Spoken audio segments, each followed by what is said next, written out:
Hey guys, welcome back to my channel. So today's video, as you can see from the title, is going to be a how-to on how I get my makeup, my full coverage ass makeup that I wear literally all the time, to all the events I go to the outings, to the meet and greets, everything I do whenever I'm doing a full coverage look, to not look cakey throughout the day or look not cakey at all, basically. I know that my foundation is full coverage. I understand that and I know that, but the point of this video is to show how you can keep your full coverage foundation from not looking cakey and heavy on the skin. Is it full coverage? Hell yeah. Hell yeah it is. As you can see, there's like, what pores, bitch? Like, they ain't existing at this point, but we want to make sure that the foundation that we have on the skin is not super cakey and heavy looking. And I feel like I accomplished that with today's look, with still looking really pretty and natural. I do get a lot of compliments from you guys in person when you guys do meet me, that you guys say that my skin looks really smooth and pretty, and I really appreciate it. Thank you guys so much, and I just wanted to share my information of what I do with you guys. This is also, I guess, an update on my full coverage routine, I suppose, as well. But this is what I do to make sure that my face does not look cakey or heavy throughout the day. As always, if you guys like this video, if you guys do not like me, please don't fucking watch it. You know the Joe thing. I say it in every single video, do not watch this video if you guys do not like it, because I don't want to subject you guys to watch something that you guys do not want to see. But if you guys do like this video, please give it a thumbs up. Click like right now. Like it. And subscribe to my channel if you aren't already. But yeah, let's go ahead and get into this video on how to get your full coverage makeup to not look cakey or heavy on the skin. Okay guys, let's start on today's video. I'm going to be walking you through how to make your full coverage foundation basically not look cakey at all, or at least making it as less cakey as possible, even though your full coverage is fuck. So that's what we're going to be doing today. So with making your skin not looking so cakey and not so heavy, you want to make sure that your skin is very moisturized, because you don't want to pick up on any dry patches, because that's a big tell of the fact that you're wearing a lot of foundation is when it picks up on a dry patch. So make sure your skin is moisturized and primed. I'm moisturized already. I'm going to use a primer. I'm going to use a silicone-based primer because it makes it for a lot better of a slip. I'm going to take the benefit of Porefessional, for example. When using a pore-filling primer, it works so well, and making sure you get the most smooth and flat surface as possible on the face. You want to really make sure that you work some type of silicone-based primer into your skin, especially in the areas that you have the most pores. For example, for me, it's going to be in the T-zone, where my pores look like this. This is just an exercise that I like to do just to ensure moisturization. I'm going to take the Smashbox Photo Finish Primer Water, spray a little spritz on the face. Not only are we locking in that silicone-based primer, but we're going to go ahead and add a lot of moisture and just awakeness to the skin, and really just kind of like pow. Think of it as like you're chewing gum, and it's like that burst of like, it's like that for your face, I think. Just in my mind, that's how I think in my mind. So we're going to let that settle into the skin real quick. This is an excessive part of my routine. I like to use a couple of foundations. I like to use between 3 and 4 foundations on my entire face. I know it's so fucking crazy, and you do not need to do this at all. I'm just going to be using different methods that work for my skin personally, and the effect I like to use. So for example, I'm going to be using the L'Oreal Pro Matte Infallible in the T-zone, specifically on my nose and a little bit on my forehead. And then I'm going to go in with different foundations for different reasons. I love the Infallible for mattifying my skin and lasting all day on my skin. This is the shade 103 Natural Buff. It's not my exact shade, but it's the closest I have found to match me. So I'm taking out a little beauty blender, and I'm going to buff this into the skin. And really make sure we're pouncing this in. And for the nose, I like to make sure I'm using a beauty blender and not a brush, because I feel like it's so much better to pick up excess product with a beauty blender on a nose. Girl, the brush does not fucking, it does not play well with my nose. So then for the other parts of my face, so as you can see, the foundation is down. It's a really nice mattifying foundation. It's not too matte, but it's a nice, really pretty sad matte finish, and I think it looks very nice. I'm going to be taking the Hourglass Vanish Stick, and this is going to go on my cheeks specifically. I like to do 3 stripes right there. 3 stripes, 1, 2, 3. A little bit on my bearded area, because I have that blue discoloration from my facial hair. A little bit on the chin. A little bit on the sides of my temples, and 1 little stripe on my nose for added coverage. For added coverage and for health, wealth, and happiness. So I'm keeping the majority of the coverage in the center of my face, so basically in these areas right here, I like to keep the most of the coverage, because I just think that the coverage there is the most necessary for me. For example, for me, I don't really need a lot of coverage over my beard. Like, I just don't. If you're a female watching this, you don't really have to worry about that as much. I like to keep the most of the product and the most of the foundation, everything concealer in the T-zone, because that's where I have the most problem areas, okay? So what I'm going to do is I'm going to take a little bit of the Dior Air Flash in the shade 200. Spritz. I'm going to do a little bit on the cheeks, a little bit on the temps, and now what you want to do, I'm going to take a buffing brush, and this is going to really ensure that we keep all the coverage there, but it's going to mix very nicely. The foundations are going to mix very well, they're going to play nicely together, because what we're going to do is we're just going to press and pat this foundation, and as you can see, I'm just going to buff out downwards over the bearded area. I don't need extra coverage on the beard, because I have a fucking beard. Like, what's the fucking point? We're going to make sure that the coverage stays on the areas that don't have much facial hair. So this is what you have so far as just the base. As you can see, the base looks very pretty, very satin, almost very of a glowy the finish. I love the Hourglass foundation just because the coverage is so full, and it's so nice and it's so pretty. But I love the Dior Air Flash because it gives you a luminosity of a finish. So really, when you mix these two together, you get a full coverage, luminous finish. And I think it just looks absolutely beautiful. It looks almost skin-like as fucking like full coverage could be. But now that I have the foundation down, I'm going to go ahead and press over with that beauty blender. And just literally just lightly press on top of the skin. pick up any excess product that might be left over without picking up too much and without taking away any coverage. I'm just pressing full as fuck coverage, like full as fuck, but it's not looking cakey, which is what we want. So now for concealer, I'm going to go in with the Tarte Shape Tape, and you guys know I use this all the time. I absolutely love it. I'm going to take a dollop right underneath my eye. Right underneath my eye where I need the most coverage. A little bit on the forehead, down the center of the nose. I can do it on the smile lines as well. For me, I need to put it in the smile lines because I need something that will crease a little bit less than foundation will. On the T-zone, on my chin, and on my mustache. So now this is also really, really important. So when I'm going with concealer, I don't like to use a brush. I actually really like to use a sponge for this because I feel like with concealer, it's really easy to look cakey so quickly. Luckily, the Tarte concealer is actually pretty good at not looking cakey, but not all concealers are like that. So what we're going to do is we're going to press this concealer in with the beauty blender, and we're really making sure that any of the excess concealer that we don't need there is going to be picked up by the sponge. So this is why we're using a sponge for this method.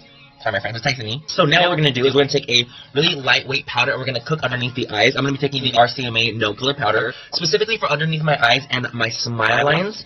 That's where I like to use the powder specifically. I'm going to take it on a sponge. I think it's really important to take your powders on a sponge if you really want to avoid a cakier look for underneath your eyes. Keeping my eyes open, I'm going to look at my mirror and myself, and I'm going to set from the back of my eye going into the eye. I just feel like less wrinkles form when you're setting this way. Sometimes I forget and I'm like, whatever, but for the sake of this video, I really want to show you guys this method because I do think that it really works. Setting your eye backwards instead of setting it from the front back, setting it from this way on, I feel like really diminishes the wrinkles a little bit more. I don't know why it does, but it just fucking does, man. The wrinkles just sit different. So what we're going to do is we're going to put that there, and we're going to put that into the smile lines. Specifically the RCMA powder. Areas that crease a lot, RCMA powder. That's what we want to use, a really lightweight, finely milled powder. The areas I put the RCMA powder don't have as much oil on me, like for example the nose and the forehead, I need to do a different powder because they produce a lot more oil. And the RCMA powder does not really keep my oils at bay throughout the day, even if I'm cooking it, it just doesn't. So what I'm going to do is I'm going to keep it cooking here on the sides of the face, as you can see, boom. Cooking on underneath my eyes and then my smile lines. But for my nose and for my forehead, I'm going to be taking the Cover FX Loose Setting Powder. This is honestly one of my favorite loose setting powders ever. It's so fantastic. It's talc free, which means it's not as heavy. You guys, honestly, this powder makes me fucking shook. It's such a finely milled, beautiful powder. And what I'm going to do is I'm going to take a powder puff, and for the nose and for the forehead and the rest of the face, we're going to set in with this powder puff. We're literally just going to press. And this is another trick when it comes to not cakey foundation. You don't want to disrupt the foundation underneath the powder. That is going to make it look like it's a cakier, heavier foundation because there's going to be streaks. It's just not going to look as pretty and as smooth. So we really want to make sure that you're pressing into the skin. We're going to leave this for about 10 minutes to cook into the skin and make sure that the powders are as set into the skin as possible. During this time, if I'm doing makeup, usually what I'll do is I'll do my brows while I'm cooking my face. And once I'm done with the brows, I'll wipe off the powder. So what I'm going to do right now is I'm going to do my brows off of camera real quick. And I will be right back to show you what I do once the powder is settled into the skin a little bit more. Okay guys, so it's been about 10 minutes and I finished my brows off of camera. I just did a quick brow. They look a mess. I'm sorry. Zaya was in my lab. She did not want me to finish the brow. She fucked up my brow. It's fine. Yeah, I can see in the viewfinder right now, the majority of the powder is actually underneath my eyes still from the cooking.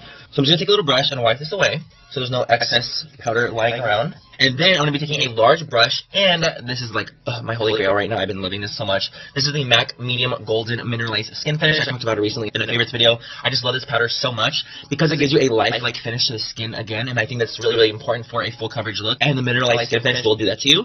So I'm going to take a Morphe E2, a large brush. I'm just going to literally run it in this. And I'm going to brush off any of the excess powder that I might have on the rest of the face. And I'm starting on the red perimeters because this is a little bit darker than my skin. Okay guys, so I went ahead and I applied my bronzer, highlight, blush off of camera. This is what the face looks like right now. Everything is still very full coverage. It's very, very pretty. It's very heavy. It's heavy as fuck, but the point is to not look cakey as fuck, okay? So that's what we're doing right now. So now what we're going to do is we're going to take a little bit of a setting spray. Any setting spray works, but you definitely want to make sure you use a setting spray to make sure that all the powders that are on your face that are left over on the skin melt into the skin a little bit more. That's a very, very key thing about setting your face, is that not only does it set it and make it last longer, it helps melt in the powders on the face to be a little bit more dewy and skin-like. So that's what we're going to do now. I'm going to take the Milani Make It Last setting spray. Spray this on the fucking mug. You can spray as much as you want. That was about enough for me. Maybe a little too ham. Okay guys, and this is what the skin looks like right now. I'm gonna go ahead and zoom in so you guys can see what it looks like up close. It's very, very full coverage, but it looks very, very smooth and pretty and not cakey. So that's kind of the point of this whole entire video. And this is how it'll look literally all day long. Not to brag at all, but I do get a lot of compliments on my skin whenever I meet you guys in person. I get a lot of compliments, and you guys are always like, oh my god, your skin looks so perfect. And I thank you guys. I really, really appreciate when you guys say that to me. But I really do think that's because of the routine that I've been doing recently. It looks nice and full coverage and beautiful, but not cakey and heavy on the skin. Around my beard, does it look a little cakey? Yeah, it does, because I have facial hair. But if you don't have facial hair, it's not going to look that crazy on you, but you can see a little bit of more residual on the facial hair, but that's unavoidable. I just want you guys to look mostly here and just see that though my skin is full coverage as fuck, it's not cakey and heavy looking. And that's the point. And yeah guys, that's it for the entire video. I hope you guys had fun watching. Another side note, this is just another thing as well. Throughout the entire day, I have to wear my makeup sometimes for like 12 hours on end, and I will get oily throughout the day. This is just a tidbit of information from me to you. What you guys want to do is you want to make sure that you blot off the excessive oil before you add powder to it. If you add powder to your skin, because it's oily, it's going to cake up and look a little bit more heavy. So what I like to do, for example, if I like am out of like those little like pads, those little rice pads, I'll go to a bathroom and pull out that fucking like sheet for the toilet. I'll pull it out and I'll blot my nose and like the T-zone area. I'll blot it to take off the excess oil, and then I'll add powder on top of it. It literally looks as if you just did your makeup all over again. Like, it looks so fresh and pretty when you take off the oil and add powder on top. Do not add your powder on top of your oily face. So think of it as this way, like you're literally just adding more powder on top of your face without taking off that excessive oil layer, so it's going to bunch up underneath. So try to make sure that you're doing that to prevent a cakier face. But I hope this video helped at all. I feel like I was really, really talkative and very much like talking through in this video. I hope it's not too long, and I hope it's not too boring, but I really just wanted to inform you guys what I do to make sure that my skin is not a cakey mess throughout the entire day, and it really, really does work for me a lot. So if you guys enjoyed this video, I'll leave everything I talked about in today's video linked down below, as I always do for every single video, and all the brushes I use, affiliate links if you guys want to use any. If not, it's all good. Have a great rest of the night or day wherever you guys are, and I will catch you guys in my next video. Bye guys, I hope this helped. Mwah. Bye. And may the best woman win. One video down, two to go. One video down, two to go. Hey, one video down, two to go. I'm the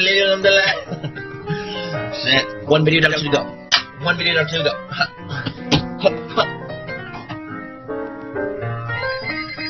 Fuck me! An ass! I'm gonna curl my lashes. I look like a fucking making mole rat at this point. Shit. Oh, this is another note.